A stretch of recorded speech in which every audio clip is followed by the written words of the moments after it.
Дорогие друзья, всем привет! Меня зовут Даша. Рада снова видеть вас на своем YouTube-канале. И сегодня мы с вами сделаем обзор на потрясающие помады от Charlotte Tilbury. Я собрала буквально все формулы, которые представлены на ее сайте. Конечно же, различные оттенки, поэтому давайте протестируем их, сделаем вердикт, какие нам нравятся больше, нравятся ли вообще и стоит ли их покупать. Оставайтесь со мной. Надеюсь, что вы уже посмотрели распаковку, в которой непосредственно первый раз вы увидели эти прекрасные помады. Я решила вас не томить и все их протестировать. Там было достаточно большое количество помад. Я говорила, что, наверное, если бы я это все заказывала отдельно, то я бы воздержалась. Но, тем не менее, мы с вами можем протестировать и понять, что нам нравится, а что не нравится. Давайте начнем, наверное, с вечной классики. Сейчас я ее найду. И, конечно же, это помада в оттенке Pillow Talk. Внешний вид потрясающий, как мы уже с вами говорили, это очень красивый рифленый колпачок и непосредственно сам корпус помады, все это очень-очень симпатично. И, например, сравнение с тенями не так сильно все это пачкается, что, конечно же, может не радовать. Мне кажется, такая помада будет очень красиво смотреться, конечно же, у вас на туалетном столике, либо непосредственно в вашей косметичке, или даже бросить ее вот. Бросить сумочку даже жалко, настолько она симпатичная. Конечно же, я уже их использовала, но здесь будут вставочки с распаковки, где помады в невероятно прекрасном, потрясающем еще состоянии. Здесь мы видим, что у нас написано Charlotte Tilbury. Помада очень красиво, да, структурирована, вырезана, я даже не знаю, то есть у нее очень красивая форма, и она, кстати, вот достаточно держится, потому что я уже месяц пользуюсь. Давайте посмотрим на оттеночки и затестим каждую из помад. Эта помада непосредственно представлена в линейке, которая у них позиционируется более как матовая, то есть они заявляют, что здесь сияния будет мало, здесь будет зато стойкое покрытие и покрытие, которое достаточно долго остается на наших губах. Оттенок Pillow Talk, мне кажется, это самый универсальный оттенок помады, который представлен у Charlotte Tilbury, потому что все рекламные кампании направлены на то, что кем бы вы ни были, где бы вы ни были, купите помаду Pillow Talk в оттенке Pillow Talk, и все это будет, конечно, потрясающе красиво вас украшать. Производитель уверяет, что подойдет это абсолютно всем, и это тот оттенок, который можно заказать онлайн. Потому что вы знаете, что Charlotte Tilbury достаточно сложно приобрести. Это либо история с заказом с официального сайта, с Asos, либо непосредственно, если вы находитесь там за границей, то корнер, скорее всего, вы найдете. В России это проблематично. Поэтому, если вы хотите начать знакомство с брендом Charlotte Tilbury, то всегда советуют присмотреться к этому прекрасному оттенку. Честно, я думала, что он будет более нюдовый, потому что когда я смотрела, как он носится на чужих губах, скажем так, чужие губы тебя ласкают. В общем, когда он смотрится на ком-либо еще в интернете, там, видимо, немножко цветопередача хромает. Надеюсь, что у меня все будет прекрасно, и мне он казался более такой, да, бежевый. Но на деле мы видим, что это такое пересечение и прекрасного бежевого оттенка, и розового, и действительно это не нюдовая история, которая растворяется на вас. То есть обычно говорят, что если ты носишь нюдовую помаду, то она вот настолько в тебя, я не знаю, становится дополнением твоего образа, то здесь нет, мне кажется, помада достаточно такой соло-продукт, который очень красиво ощущается, очень красиво смотрится, и действительно он, невероятный. Давайте посмотрим уже непосредственно, как все это смотрится на губах. Первое, что я сделаю, это, конечно же, обведу наши губки прекрасным карандашом, который я тоже захейтила. Это карандаш от Charlotte Tilbury, тоже Lip Cheat. Он очень, конечно, красивый и очень подошел оттенку моих губ, потому что здесь именно та история, которую можно чуть увеличить губки и сделать их более привлекательными. Смотрите, обводим губы, можно заходить за контур, можно не заходить, здесь все как вы любите, и далее вернемся уже к тестированию помад.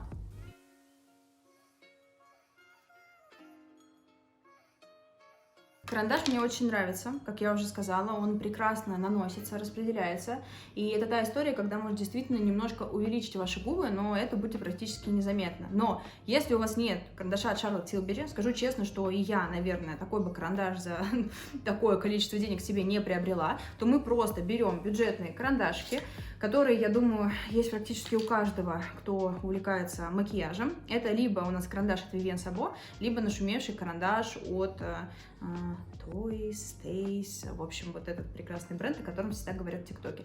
Я тоже на них сделала обзоры, они вообще не хуже, то есть да, они немножко потверже, но тем не менее они также красиво наносятся, также держат форму. Я зачастую люблю карандаши, кстати, даже соло носить. Вот, здесь тоже такая история, что он очень аккуратно сходит, практически незаметен в носке, никто не скажет, что это фейк губы, нет, все будет в порядке, но Шарлот советует наносить именно карандаш, когда ты наносишь их помады. Можно и без, честно, я наносила, контур не течет, все прекрасно смотрится, но раз есть, давайте пробуем, чего уж тут. И нанесем помаду. Она, честно говоря, похожего оттенка, как и этот такой стандартный, да, карандаш, поэтому все прекрасно смотрится. Хотя нет, я вас обманула, смотрите, это то, о чем я говорила, что вот на мой взгляд у меня губы сейчас нюдовые, и нюдовая помада такого должна быть цвета, но Pillow Talk, посмотрите, он немножко в розовизну.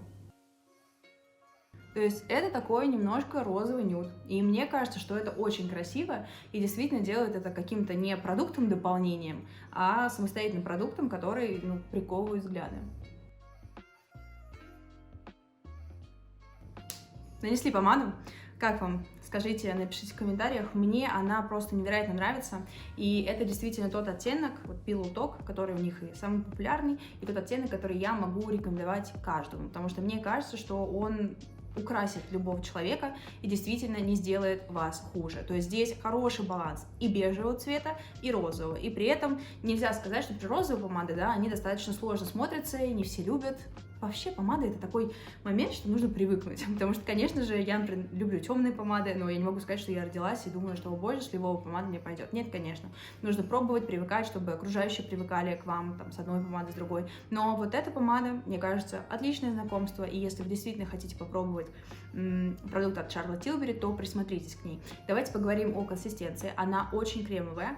Мне кажется, у нее есть какие-то увлажняющие средства, нужно будет посмотреть обязательно состав, потому что она ощущается на губах достаточно жирненькой, то есть я бы так сказала. И когда, например, я иду на улице, мне дует ветер в лицо, то, да, к сожалению, к помаде немножко прилипают волосы, но мне кажется, что это меньше зол, лучше пусть прилипают волосы, чем потом ваши помады будут иссушены, да, какой-то помадой. Поэтому здесь тоже интересно, они позиционируют ее как матовую линейку, но при этом она не то чтобы слишком, конечно, сияющая, но и не скукоживающая ваши губы в непонятное нечто. Поэтому эту помаду могу рекомендовать. Очень красиво, очень симпатично, очень органично смотрится, и держится она на губах долго. Конечно, она съедается, как и любая не стойкая помада, именно если мы не говорим о таких текстурах, которые, да, у нас высыхают на губах и, стойкие, да, например, Lime Crime, еще какие-то помады, у Maybelline есть огромное количество таких помад.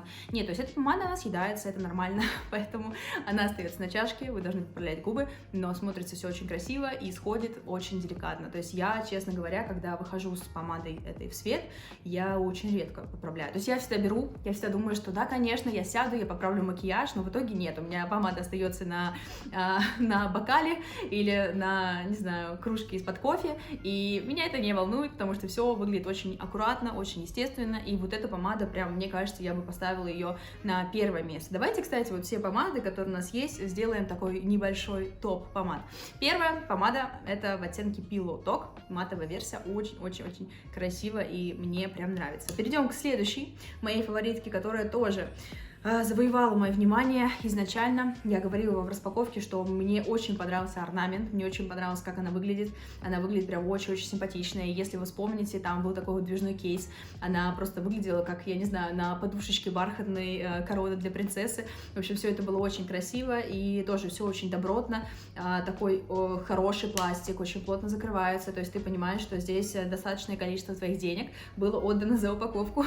Но тем не менее, это, конечно, красиво. Вот это звериный орнамент, тоже все очень-очень потрясающе. Это формула Hot Lips, и бренд позиционирует, что это более такие помады, которые раскрепощают тебя, это помады, которые более с увлажнительными какими-то свойствами и более сияющие. То есть это еще не киссинг, но тем не менее они немножко уходят от матовости и делают действительно ваши губки горяченькими. В общем, выглядит все это очень потрясающе, и вот эта линия конкретно, она была приурочена к знаменитостям, к женщинам, которые просто перевернули сознание Charlotte Tilbury, которые достигли невероятных высот, будь это это в музыкальной сфере, будь это в актерской сфере, и моя помада это Glowing Gen, она посвящена Дженнифер Энистон. Я пыталась вспомнить, вот знаете, так бывает, что вот ты вспоминаешь Мерлин Монро и сразу красная помада, и, например, если бы помада была непосредственно в красном оттенке, то ты бы сразу подумал, да-да-да, это про Мерлин Монро.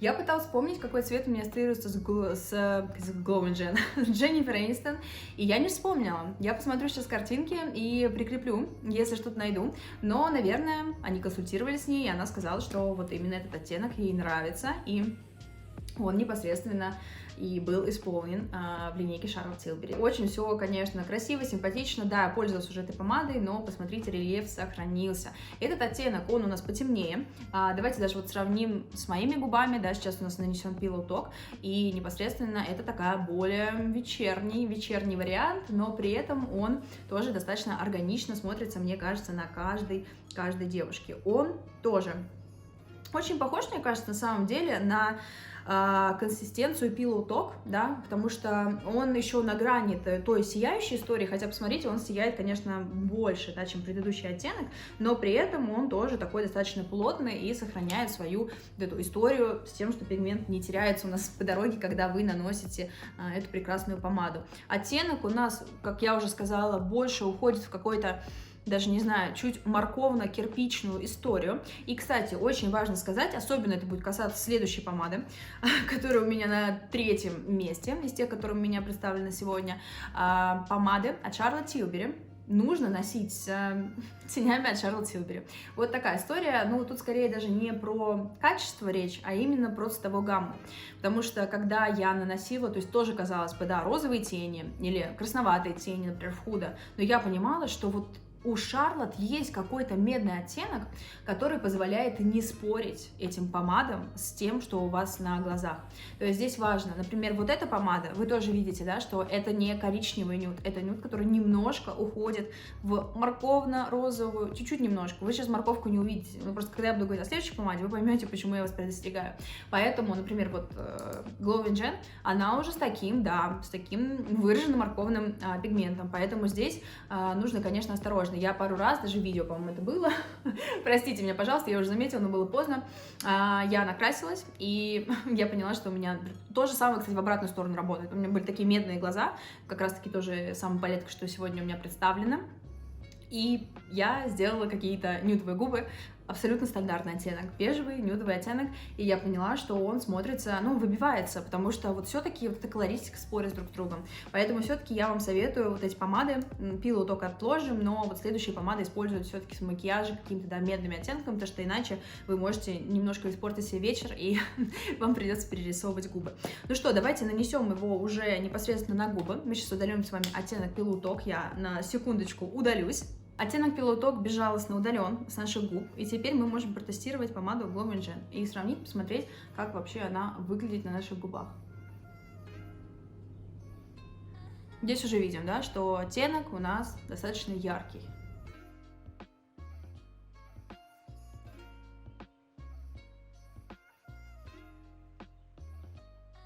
Ну что, нанесли помаду. Первое, что мы видим, конечно, что она, по-моему, более морковная, чем предыдущая.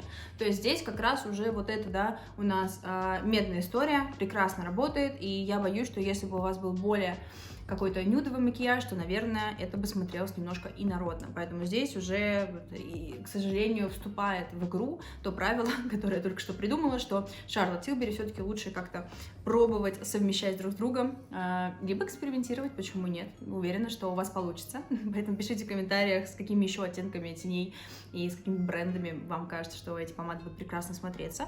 То есть, да, здесь уже такая более у нас яркая история. Она уходит в какой-то морковный кирпич, назовем его так, но, тем не менее, очень красиво, и я бы сама не купила этот оттенок, потому что я бы тоже испугалась, что он будет как-то инородно смотреться, поэтому спасибо, что положили мне в коробочку. По консистенции все такое достаточно жирненькое, плотненькое, но это ни в коем случае не говорит о чем-то негативном, нет, на мой взгляд, это говорит о том, что губы не сушиваются и очень комфортно себя чувствуют, когда помада у вас нанесена. Она достаточно плотная, но, тем не менее, не плешивит, то есть, да, очень легко ее наслоить, очень легко наложить оттенок, все это прекрасно, аккуратно, красиво смотрится, и я тоже люблю эту помаду. Она, конечно, быстрее сходит с губ, чем Pillow. Понятно почему, потому что это цвет, и ее лучше поправлять, но тем не менее она вот не позорно сходит. Знаете, бывают такие помады, даже дело не в цене. Вы знаете, что есть много и бюджетных помад, которые потрясающие, но бывают помады, которые вот сходят, так сходят. То есть остается здесь красный контур, и все это смотрится неаккуратно, некрасиво, и ну никак тебя не украшает. Здесь все аккуратно, классно. Носятся они порядка, мне кажется, 2-3 часов, то есть я очень долго с ними хожу. 2-3 часа, если ты не пьешь, не кушаешь. Если ты пьешь, кушаешь, конечно, оттенок уже сходит на нет, но, как я сказала, все очень аккуратно и прям ни в коем случае не портит твой внешний вид. Остановимся буквально на минутку. Друзья, пожалуйста, если вам нравится этот обзор и вы еще не подписаны на канал, давайте это исправлять, потому что большое количество людей смотрят без подписки, это все расстраивает, и YouTube не продвигает видео. Мы же хотим, чтобы меня больше смотрело, мы же хотим, чтобы у меня было больше возможности покупать огромное количество косметики. Поэтому, друзья, пожалуйста, подписывайтесь, ставьте лайки, пишите комментарии и добавляйтесь ко мне в Инстаграм. Буду вам очень рада. Давайте перейдем к третьей помаде, и она самая-самая сомнительная, потому что изначально, когда я ее протестировала, я была без макияжа, и я накрасилась и поняла, что это кошмар, это просто кошмар, и это тот момент, когда ты не понимаешь, кому ее подарить, и вообще как бы подарить-то такое, ну, стыдно, потому что, мне кажется, мало кому она подойдет. Это вот тот, знаете, те 90-е вайбс, когда все ходили с кучерявыми волосами из-за химии, когда у всех были морковные помады, и это очень странно. То есть, ну, я реально такую бы помаду себе не купила, и когда я читала обзоры, я подумала, наверное, мне по цветотипу не подошла. Ну, а еще, кстати, называется она прекрасно Stone Rose, да, я не буду говорить долго о упаковке, она абсолютно такая же, хотя формула, да, другая, но, несмотря на это кисинг, если я не ошибаюсь, формулу, то есть, значит, даже он более такой увлажняющий, более подвижный на ваших губах, но вот видите, что выглядит она идентично, и когда я увидела Stone Rose, я подумала, о боже, это так романтично, так красиво, ну, типа, что-то будет такое, я подумала, что будет приглушенная какая-то роза, но, когда я ее открыла, я уже поняла, что нет, это не роза. Это не роза, и, наверное, будет смотреться она как-то по-другому. В общем, я попробовала, у меня была какая-то дикая морковка на губах, и тогда я думала, что с ней делать, я решила почитать отзывы, потому что я подумала, что она по цветотипу мне не подошла. Ну, еще, знаете, когда какой-то крутой бренд, и когда тебе это кладут, я всегда думаю, что это круто, то есть это априори круто. Наверное, просто я не заценила, и всем остальным очень-очень нравится, но нет. Конечно же, все девушки писали, что это очень морковно, что на сайте она смотрит по-другому, и, ну, мало кто остался с ней в любви, но я ее приручила. Я вам сейчас расскажу, каким образом и как я все это делаю. Но сначала давайте посмотрим ее на руке. И сразу я вот оставила предыдущий оттенок, чтобы вы поняли, насколько это морковная такая история. Как вам, друзья? Пишите в комментариях, были ли у вас такие помады, или, возможно, у бабушек, возможно, у дедушек, потому что, ну, это уж прям такая рисковая покупочка. По оттенку давайте с вами пробежимся. Да, это морковка, это кирпичик, и я говорила вам то же самое про этот, а он, посмотрите, какой ягодный смотрится. Он уже смотрится абсолютно не странным, он уже смотрится вполне таким ягодным и натуральным, потому что этот оттенок, конечно, он пугающий. Но, как я уже сказала, вот именно с этой помадой только тени Шарлотт Тилбери. Либо Шарлотт Тилбери, либо любые рыжие тени, потому что вы просто убьете ваш макияж, если будете ее использовать с чем-то другим. Давайте удалим эту помаду, и я вам покажу, как я наношу и спасаю вообще ситуацию. Вернем контур губ, потому что мне пришлось все это зарисовать, чтобы показать вам помаду. И что мы сейчас делаем? Мы не только возвращаем контур губ, но и немного прокрашиваем эти губы, тем самым придавая немного, да, вот бежевого оттенка нашим губам.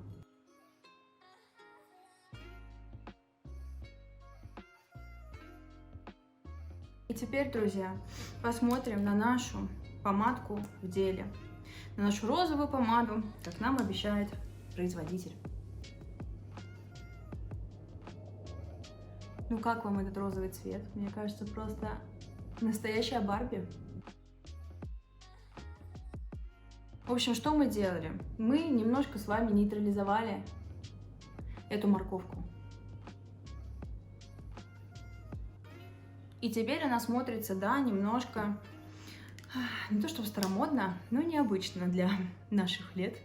Но, тем не менее, мне кажется, вот именно с этим макияжем, да, когда у нас какие-то морковные цвета присутствуют здесь, она смотрится гармонично и симпатично. По формуле она абсолютно такая же. Я бы сказала, она легче, чем Glow Gel, предыдущая, то есть она менее плотная. Наслаивается хорошо, прокрашивает тоже. В целом, вот что я могу сказать... Извините.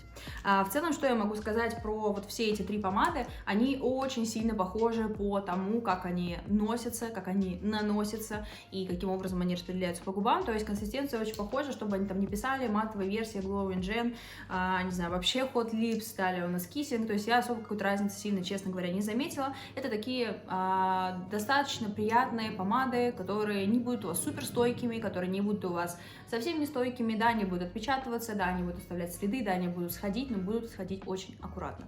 Вот, по этому оттенку не знаю, что вам еще сказать, уже много про него сказала. Он действительно морковный. Если вы любите такую историю, попробуйте. Даже вот тут тоже видно, что здесь более морковный. И вот, кстати, посмотрите, что интересно, да, я его нейтрализовала, и он получился более, мне кажется, какой-то в бежевый, да, пошел. Здесь прям вот морковочка. Если вы нанесете на свои губы, то будет еще более морковный эффект. Если любите, попробуйте. Я ношу эту помаду, мне нравится, но я делаю прям...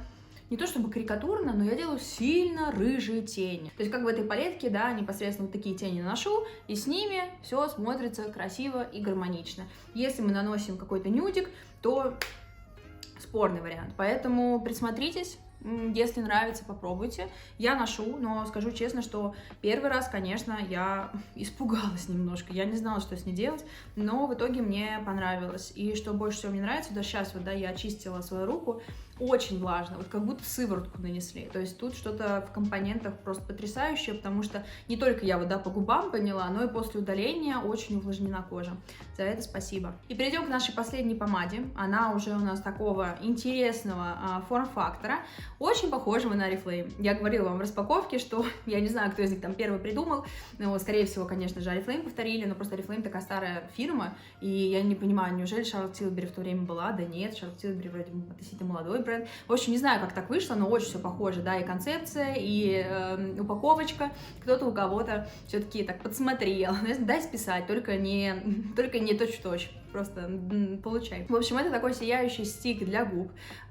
И здесь такая история. Можно носить его соло. Я покажу, как он наносится, как он смотрится. Я люблю его носить соло, но это такие немножко 2000-е. И, как я уже говорила, на сайте очень маленькая у него оценка. Все пишут, что это какой-то просто Shine Bright Like a Diamond. Очень странно. И сейчас от этого люди отходят, потому что естественность ценится. И вообще блески как-то немножко ушли на второй план. Но, как мы знаем, если мы говорим про стайлинг, про стиль, про вот это все, то сейчас возвращаются 2000-е, сейчас возвращается, да, низкая посадка брюк, стразы, все это, поэтому я считаю, что я возвращаю 2000-е в свой макияж тоже. Вот, мне понравилось, несмотря на то, что все говорили, что это что-то очень сомнительное, интересная история. Как я уже начала говорить, первый вариант мы носим это соло, и это будет просто супер блестяще, либо мы непосредственно берем какую-то матовую подложку, любую матовую помаду и добавляем. Тут уже интересно, потому что можно поиграть с цветом, да, вы берете бордовую матовую помаду и добавляете такие блесточки, которые у нас в оттенке Lucky Diamonds, и это как раз история, которая такая, ну,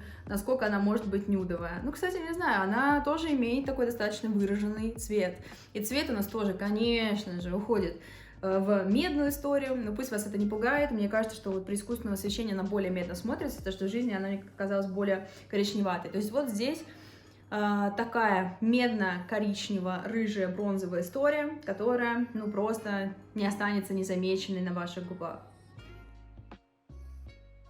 Здесь можно наслаивать просто невероятное количество раз, конечно, все это будет более блестящее, более пигментированное, но я предлагаю вам остановиться на этом варианте, и я вот сейчас смотрю, мне нравится. Ну, то есть, да, это немножко такие 2000-е, да, это немножко Бритни Спирс, Spicy Girls, или как там их звали, но это все, мне кажется, очень симпатично, и я все-таки люблю.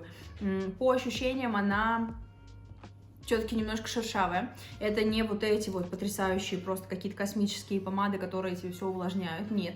Достаточно твердая, потому что, ну, мы видим в стике спрессованные блески, но тем не менее это такой хороший средний вариант между помадой и между блеском. То есть к ним волосы так не будут липнуть, к этим блесточкам прекрасным, как если бы вы были с блеском, и все смотрится достаточно симпатично. Кстати, мне кажется, на губах, ну, да, за счет того, что у меня очень рыжие глаза сейчас, она смотрится больше в какую-то такую, да, нюдовую историю, хотя на руке она была достаточно морковной.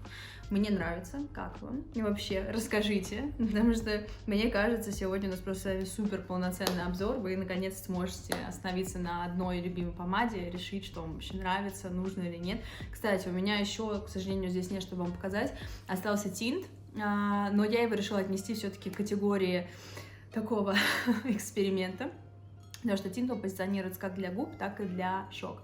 Я решила, что расскажу вам вместе с румянами и вообще посмотрим, потому что там написано, что прям щеки ваши просто сияющие, невероятно подсветятся, но нет.